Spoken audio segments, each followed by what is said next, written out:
So thank you, Caleb, for coming back. Really appreciate you being here. We do have a previous presentation by Caleb, if you like this one, on the channel. You can find that on our YouTube channel.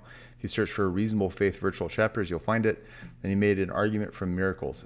Tonight, he's going to be making an argument from religious experience, and he tells me that he thinks this is an argument accessible even to people who don't have those experiences. So atheists and agnostics can potentially gain from what he's going to say tonight. We'll see how many believers we make. But thanks, Caleb, for coming on. If you want to just go ahead and let us know why you think that religious experience is good reason to believe that God exists. Thank you, Matt. I appreciate that. And again, if anything with the audio messes up, just let me know. So Will yeah, do. I would awesome. I recommend following along in the slides that are in the speaker's whiteboard as always, because it's just a lot of stuff and it'd be very easy to get lost. So yeah, this is the argument from religious experience. I say from collective religious experience, so it's not just one person having a religious experience, but just what the human population experiences as a whole. So this is not the same thing. The argument from miracles, and going to explain a little bit what I mean by religious experience. So to go to slide number 2 here, there's a couple points I want to kind of talk about tonight. So the first one is most human beings are naturally ingrained with belief in some form of general theism and or belief in the supernatural. And the second one is that the collective experiences of such beliefs are evidence for the validity of theism and or supernaturalism. So I'm not tonight going to argue for any particular religion. This is not an argument for Christian theism. This is just an argument for the existence of the against naturalism, essentially, for theism, or at least for supernaturalism at a minimum. So a couple points we need to talk about. So slide 3, we have this idea of phenomenological conservatism. So this is it's a long word, but it's a pretty simple concept, which is just to say that if something appears to be some way, we should presume that it is that way unless we have good reasons to think to the contrary. So if I think that the external world exists, it seems obvious to me that there are trees and people. Theoretically, I could be living in some kind of matrix, but the burden of proof would be on the other person to say why that would be, not on me to show why the external world exists. I can't obviously prove that without being circular. So there's some things that we're just warranted to believe through our own experiences without needing any more evidence, unless we have a positive evidence to the contrary. So on here I have, moral values, free will, certain concepts of time, that other minds exist, etc. But there can be defeaters. So like one example I have on here is that it does seem to me that the Earth is stationary. It does not seem to me that the Earth is rotating extremely quickly. But we do have really good signs to show that it is, in fact, moving very quickly. And so in this particular case, our intuitions would be wrong. And so this is not something that's like it can never be proven wrong. It's just saying that the onus is on the other person that way. So how do we apply that to religious experience then? Well, let's move on to slide 4. So the vast majority of the human population believes in the existence of the supernatural, and that counts, God, gods, ghosts, spirits, demons, whatever you want to quantify in that particular area. Non-natural things, essentially, or supernatural agents. We could be more broad. And given our phenomenological conservatism, such people would be theoretically warranted to believe in such experiences without a defeater. Premise 3 is the one that's going to be the most contentious, which is there are no such defeaters for general belief in the supernatural. Therefore, premise 4, therefore such populations are warranted in believing in the supernatural. And I have on slide 5 just a little arrow there to say that this is the one that we're really going to look at tonight. So what do we do now? The rest of I'm going to talk about one of the main objections to this, which is religious inexperience, right? So we move on to slide 6. So if believers who have religious experiences are warranted in their belief, what about people who don't have such experiences? Are believers warranted? Are unbelievers warranted in not having this intention? So if I can believe what seems obvious to me, there are some people out there, a good portion of the population who don't have such experiences, who doesn't seem obvious to them that God does exist. And so if we're going to take this idea of phenomenological conservatism, why can't they be rational? And so this is where we're going to get into the idea that I think when we have these two competing ideas, in my opinion, the theist comes off on top and the naturalist should grant these experiences even if they themselves don't experience it. So on to slide 7, this is where we get this dichotomy. Which experience is correct? We have this blind man versus sighted man analogy. Just because there exists some blind people does not mean that people who see light are unwarranted or are incorrect. But we have to ask, in this analogy, which one of us is the blind man? Is it the religious person, or is it the person who doesn't have these experiences? Do we say that religious experience is just illusory? It's an illusion, it's a delusion? Or do we say that people with religious inexperience are the ones who don't have systems that are not working properly. So this is the question that we're really looking at. Which one of us is the blind man in this analogy? So the main argument I'm going to argue that the theist is in fact the one who's more probably correct in this is using an evolutionary argument to establish this. So that's just what slide 8 says. On to slide 9, a little bit of background for, and I know I'm moving fast because it's a lot, but background on evolutionary psychology. So when we say biological evolution, we're talking about Darwin's general theory. So this is where you have random gene mutations that lead to qualities within the biology of an organism. These are selected with natural selection, so whichever one's surviving, and the organisms that are more fit to survival, which means that they reproduce, that they produce the most offspring and compete for resources, are the ones who will be selected and favored by natural selection given their environment. So that's just the override. And when we talk about mutations, these are advantageous, which means it helps with reproduction, disadvantageous, which means it hurts with survival and reproduction, or neutral. And most of them are neutral. Most of them don't really do anything either way. So moving on to slide 10, this is just saying that all of our beliefs about the world, all of our senses, all of our concepts come from this process. So this is the mechanism that is generating our experiences and our beliefs. So there are reasons that this is helpful for survival. And the example I have on here is that the reason that we prefer lightly colored food and avoid, dark black colored food generally is because rotten food would be more harmful to our ancestors. And so the idea of avoiding food with blotches would be a benefit that would help us survive in that. And so on to slide 11, I just have this chain where you start with mutation. This creates an experience.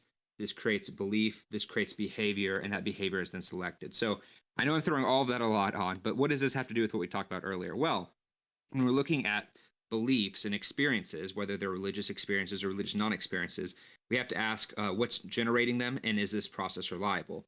And so going through that, we're now going to look at how do we determine which of these beliefs in this process of evolution are most likely to be reliable and which ones are less likely to be reliable. So again, on to slide 13, we have advantageous beliefs, neutral beliefs, and disadvantageous beliefs. And slide 14 just highlights that advantageous beliefs are the ones that are most likely to be true, because a belief that helps you survive is most likely to be correlated to your environment, because reality is meant to reflect your environment. So if you grow up in an environment, if it's a belief that correlates with that environment, it's pretty likely to be accurate, and ones that don't would not be. So a neutral belief, we couldn't really be sure either way, and a disadvantageous belief that's directly counter to our environment would probably not be reflective of that environment, so it'd be less likely to be. Okay, fine. And so on to slide 15, the main point of this is if a belief is advantageous for survival, and if a belief has no sufficient defeater, it is highly likely to be true.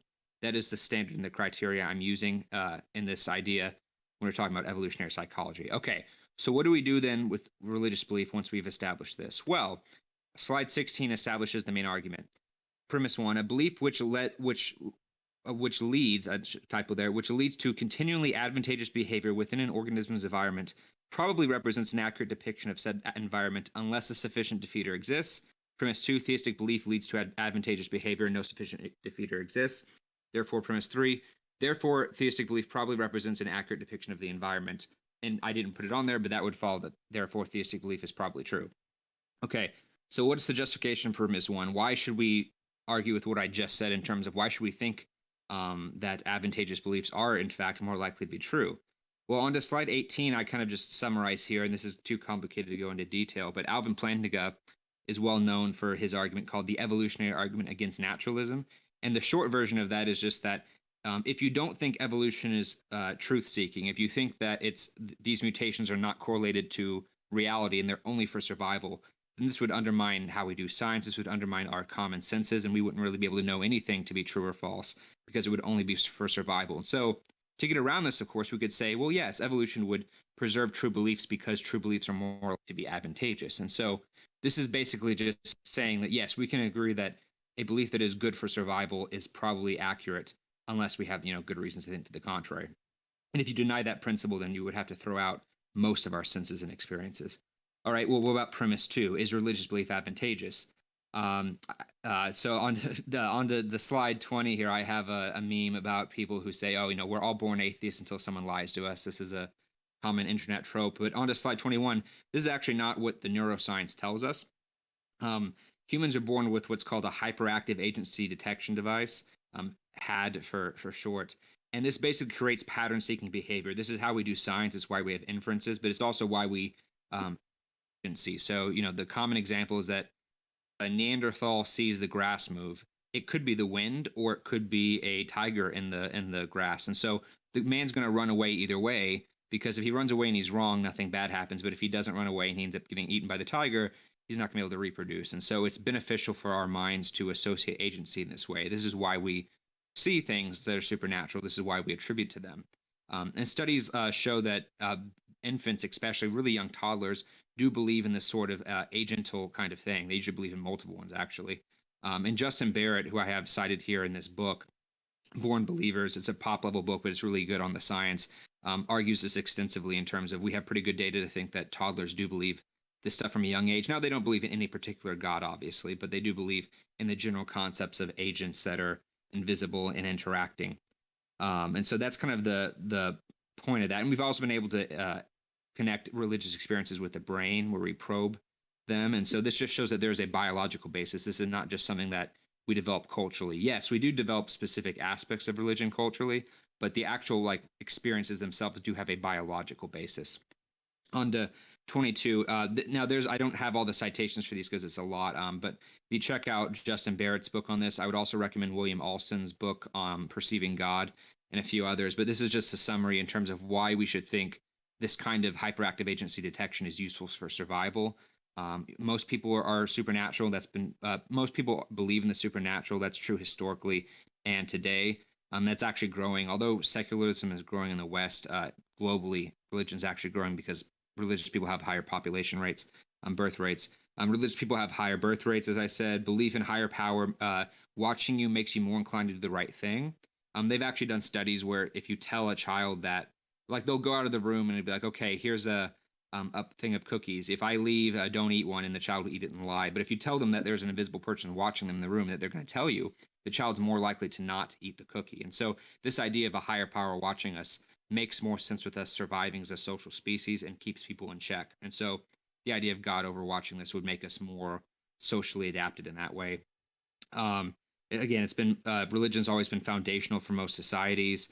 Atheists are actually statistically less trusted than religious people, and there's number of studies on that. They're less likely to be believed. That's not to say that they actually are more dishonest, but that the tribe of people, the society does perceive them in that way, and so having people conform to that is better for us social animals in that way. Non-religious people generally report worse mental health, feeling lonelier, and other forms of that. And there's different social reasons for that. But I think, again, it's being a minority, and the idea that prayer and meditation does show to reduce mental health crises and to improve people's overall health in general. And of course, belief in God and afterlife helps us suffering and survive. There are plenty of studies that show that people who undergo extreme stress and tension usually report being more spiritual afterwards because it helps us cope. And so it makes sense as to why evolution would give us that. And so this is all to say that there are good reasons to think that evolutionarily we have evolved with this tendency to believe in the supernatural and specifically God. And as I said prior, that given the selection process and given that we should favor true advantageous beliefs as more likely to be true unless there's a good defeater, we should be warranted in thinking that this experience that we have evolved with is in fact accurate. So the last slide there in the conclusions, if advantageous beliefs are likely to be true and theistic belief is advantageous, then theistic belief is likely to be true sans a defeater. Premise 2, theistic belief is advantageous. Therefore, premise 3, theistic belief is probably true sans a defeater. And so to summarize this again, in a world in which there was no God, in which humans evolved, we can imagine evolution going various ways. We can imagine a society that evolved really without belief in the supernatural in that way. But it is expected under theism that you'd expect most people to evolve with this sense of God, especially if God wants to have relationships with people, wants people to know him, wants people to have some kind of template for understanding him. Now, of course, people put it in their own caveats. They put in their own social norms into this, but the general outline is still there. And so in conclusion, we have evolved with belief to have a tendency towards the supernatural, but given the evolutionary selection process, this is not problematic and in fact should be accepted. And either way, I think the naturalist is in trouble. If the naturalist rejects this and says that evolution is not a reliable mechanism, then we've undergone most of epistemology. But if the evolutionist grants this, then we would have to take into account religious experience. And so I think evolution in this case is not a weapon for the naturalist. I think evolution is, on the contrary, a benefit for the theist in this case. So that's the summary and that presentation. So thank you. Thank you for listening. If you found this helpful, please like and subscribe. Please also look at the show notes in order to find a link to our group so that you can join our next discussion. I look forward to chatting with you.